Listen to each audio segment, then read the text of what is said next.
ma-inspire kayo sa ating pag-uusapan today. Punta tayo sa patotoo ng mga karakter sa Biblia. Mai-inspire kayo, makaka-relate kayo sa ating character, Bible character of the day, mga kabatid, na si Sarah.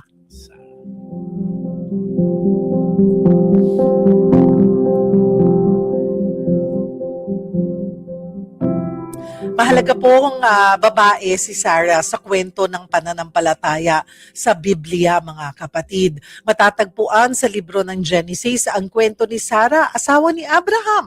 Dati na rin natin tinalakay si Abraham dito sa ating Bible character of the day. Si Sarah po ay asawa nga ni Abraham. Dati silang nakatira sa Ur. Lumipat sila sa Canaan matapos tawagin ng Diyos. Nangako ang Diyos kay Abraham na gagawin siyang ama ng maraming bansa. Ibig sabihin po niyan, magkakaroon siya ng maraming lahi na pagmumulan ng iba't ibang bayan at bansa. Magiging ninuno si Abraham ng maraming tao at bansa at pagpapalain sila sa pamamagitan niya. Pero may isang problema. Paano kakalat ang lahi ni Abraham kung ang asawa niyang si Sarah ay baog at matanda na? Sa kabila ng pangako ng Diyos sa mag-asawang Abraham at Sarah, dumiskarte pa rin ng sarili si Sarah. Hindi na nahimik na lang at taghintay. Kasi nga naman, iisip niya, matanda na ako, imposibleng magbubuntis. So ang mungkahi niya kay Abraham, magkaroon ng anak sa kanilang alipin na si Hagar. At ang anak na ito ay si Ishmael. Lumipas ang marami pang taon. Natupad ang pangako ng Diyos kina Abraham at Sarah. Nasa 70 taong gulang na si Sarah, 90 years old na si Sarah nang siya'y mabuntis. Sinilang niya ang anak nilang si Isaac. Yan po ang kwento. So 90 years old, nung mga panahon na yon, Pastor Jeff, nagsisiping pa mag-asawa. Naisip mo eh. Well, tingnan mo na. Nakabuo eh. Diba? Nakabuo biro lang. Na ano lang. Hindi, tama ikaw naman. naman eh. Alam mo, lahat yun na naiisip siyempre natin. Yeah. Diba? Well, bago muna doon sa siping na part. Hindi, tingnan natin yung buhay din natin si Sarai. Sarai ang una niyang pangalan. S-A-R-A-I. Si Sarai, unang-una, pag ikaw ay baog during that time, emotionally painful. Yes. Kokonti pa lang populasyon nun, so expected sa mga babae, of course, magsisilang para sa napangasawa niya. So, it was considered pang cursed during that time.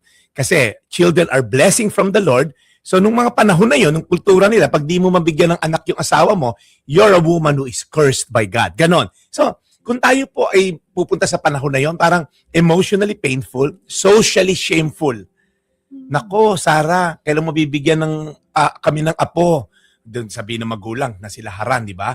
Mga kapatid na to si Abraham, may mga pamangkin na si Lot and all. Ikaw kailan ba? And then spiritually confusing din sa isang babae. Bakit?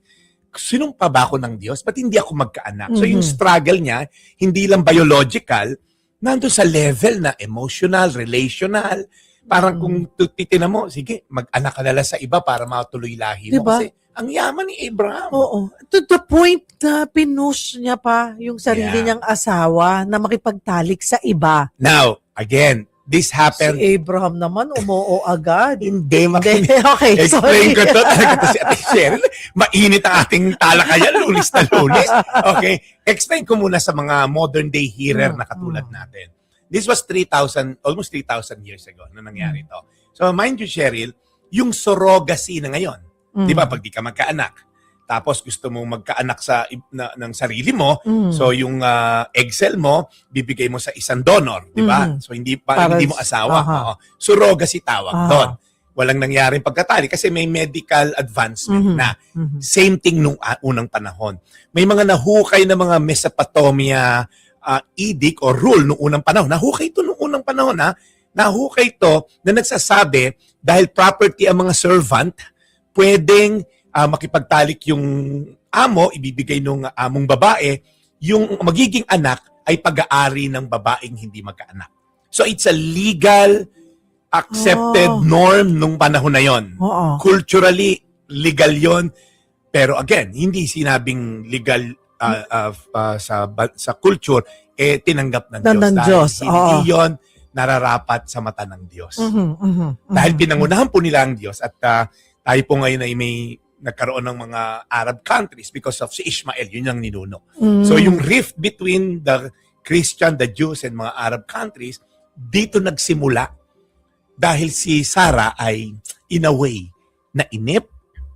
Siyempre naman, during that time, ating Cheryl, siya ay 75 years 90? old. Oo, tapos 90 na nung nagkaanak. Yes, mga another 15 years in the waiting. Ang tagal naghintay. 13 to 15 years pang naghintay mula nung pinangunahan nila ang Diyos. Ang lesson dito, bagamat si Sarah ay nasa Hall of Faith doon sa Hebrews, siya ay nagduda rin. Oo, 'di ba? Ano yung naging reaksyon niya, Pastor Jeff, 'di ba, nung sinabi kay Sarah na bibiyayaan siya ng anak? Well, Parang 'di ba napatawa lang, napaano yes. Kasi you have to understand, 10 years have passed, umaasa siya kahit na, kasi wala namang medical advancement no na siya yung baog. Pwedeng si Abraham ang baog, di ba? Wala namang natetest eh. So, nagkaalaman lang, nung nabuntis nga tong kasambahay niya na si Hagar, talagang lalong nabaon lalo yung hinagpis niya. Ako pala talaga yung may ako pala talaga yung may kakulangan. Kakulangan. Oo. Oo. Pero, again, Jerry, 10 years have passed, umaasa siya, pero since wala, sabi, Abraham, pangunahan na natin ng Diyos, baka naman sa iyo manggagaling, hindi sa akin. So, ito aking kasambahay na si Hagar, sipingan mo. Na-imagine ko si Abraham, naglilinis ng kuko, sabi niya, ikaw, plano mo yan. Go! Maliligo na ako ngayon. Hagar, halika na. So, in fact, study ng mga biblical scholars says, pag nanganak si Hagar, nasa ilalim ng tuhod ni Sarah, symbolizing na sa akin lumabas yung bata. So habang nanganganak yung nabuntis na alipin, nasa ilalim siya ng tuhod na tong amo niyang babae, it's a symbol na, symbolizing na lumabas sa akin yung bata na yan, akin yan. So ganun yung system, nung unang panahon. And that's accepted. Again, that's accepted. Norm. But ang maganda sa Bible, it's indicative, nandun sa Bible, pero hindi siya prescriptive. Hindi ngunit, ayan baka lang po may nakikinig ngayon. Dahil halika, hindi ko maanakan tong mom mo eh. Nasa Biblia pala, pwede kitang anakan. Yan po ay nasa Bible, descriptive, ibig sabihin, dinescribe sa Bible, but it doesn't mean it's prescriptive. Hindi yan tinuro ng Diyos. Hindi niya ina-allow. Kinuwento lang yung nangyari noon, pero it doesn't mean na pabor ang Panginoon sa ganoong pamamaraan. Kaya dito sa kwento ni Sarah, Pastor Jeff, di ba nga, nung parang siguro naririnig niyang nung bumisita si Lord at saka mga anghel at kinausap nga si Abraham, nung narinig niya, bibigyan ko kayo anak, parang napatawa lang na, hindi siguro. Di ba? Parang, mangyayari pa ba yan? So, yun. So, hindi dahil na, kumbaga parang, anong pinapakita nun sa karakter ni Sarah? Yung pagdududa? Yes. Yung sa kanyang pananampalataya. Alam mo, Cheryl, isa sa maganda rito sa talakayan natin. This may be thousands of years nang happen, pero there's always a Sarah in all of us. Totoo. Again, tingnan niyo po itong picture na to. 89 years old si Sarah. May dumalaw kay Abraham, okay, na anghel na nagkatawang tao. Well, according to studies, yun po ay si God, tinatawag na theophany, nagkatawang tao, panandalian. Sinabi, same time next year, yung misis mong si Sarah, hawak yung magiging anak na ibibigay ko. Now, si Ishmael was around 13 years old na that time. So, pwedeng tinanggap na lang nila. Alam mo, Abraham, 13 years old naman na itong anak ng servant natin. Siguro dyan ibibigay yung pangako na you will have a descendants as numerous as the stars and the sand in the shore. So, sabi ni Abraham, baka nga. Pero may dumalaw. Abraham, next year, 90 years old na si Sarah at ikaw, Abraham, 100 years old, you will hold the baby. Sarah will hold the baby in her hands. Doon tumawa si Sarah. Ang tawa po niya, ngayon pa ba naman ako bibigyan ng kaligayahang magkaanak? So yung tawa niya, yung parang smirk. ngayon pa ba ako magkakaanak? Kaya ako'y nabenta na next year. Di ba parang hinihintay ko na lang yung 100,000 ko sa LGU ko dito. Di ba parang 89 years old, baog na babae, yung asawa niya 99 si Abraham, paano magkakaanak? Kaya siya tumawa. In fact, the name Isaac means she laughed. Laughter. Ah. Yung word na Isaac means laughter. Oho. Because, ano sinabi sa Bible? Makinig po kayo sa mga nakikinig. Ang sabi ng anghel, ba't ka tumawa, Sarah? Hindi po ako tumawa. Hindi, tumawa ka. Is anything too hard for the Lord? Kumbaga, ako nag-create ng heaven, ng stars, ng moon, bilyon-bilyon, trilyong star, isinabit kong isa-isa. Ano yung problema mo? Magkakaanak ka sa edad na 90, sabi ni Lord, is anything too hard for the Lord? Makinig po kayo. Kayo na nakikinig ngayon. Maaring hindi ka baog. Maaaring hindi nagdudulot ng hindi ka nakapaglabas ng buhay sa sinapupunan mo. Pero ano yung isang baog sa iyo ngayon in terms of barrenness? Yung bang relasyon mo sa mister mo, in terms of wala na bang buhay? Yung unforgiveness mo sa nanay mo, sa tatay mo, sa kapatid mo. Ano yung mga bagay na hindi mo na inaasahang mabubuhay pa? Yung wayward mong anak na hindi na umuwi, 4 na taon na, nag-drugs, nabuntis ng maaga, and feeling mo, patay na yung relasyon ko sa kanya. Ano po yung maaaring isang patay sa iyo ngayon? Maaaring hindi physical, maaaring relational, maaaring hope. Ano yung patay? Depressed ka ba gabi-gabi because wala ka ng hope? Si Sarah po ay magandang ehemplo na tinanong niya, is anything too hard for the Lord?